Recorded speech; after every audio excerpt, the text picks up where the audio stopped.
is a series of drawings that it's called, the original series is called Drawing Paperwork. And they are these drawings made with bureaucratic stamps that I pick up from different countries. So they're stamps that are there to sort of mark that something has been paid or received or delivered, or that something is a duplicate or an original.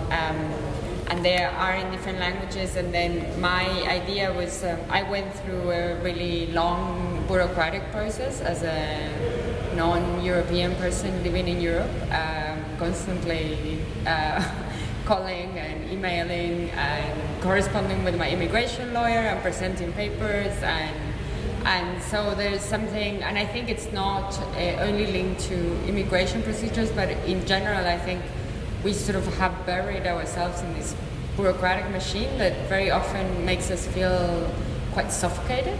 So what I wanted to do with this series of work was to try to inject joy in paperwork, like sort of pretend that it could be a really fun thing to do.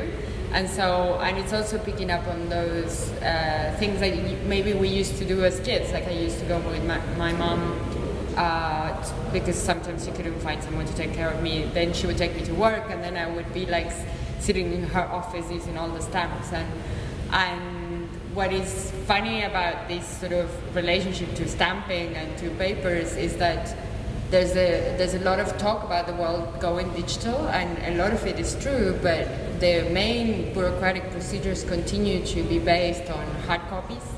So you have to still have a passport, which is a little booklet to cross from one country to another, or you still have to present all these all these letters that were sent to you by regular snail mail to your house to be able to acquire these papers, or to be able to have a doctor's appointment.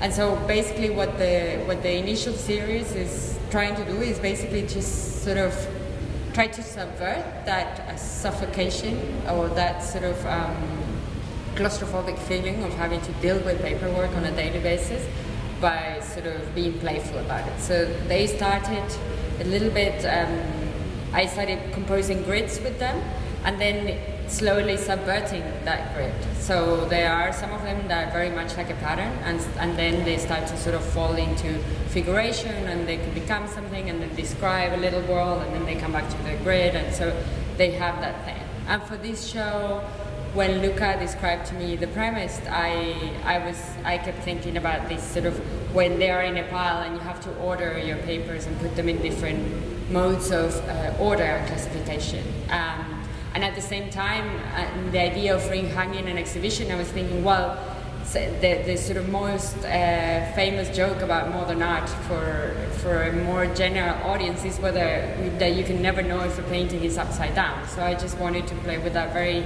simple principle, and I made a set of 8 drawings that can be seen from 4 different orientations. So in collaboration with the person who framed them, we developed a system for hanging them, and so there's a grid of nails, and people can come and hang them in different orientations and in different positions in that grid, and creating sort of new relationships between these drawings to one another.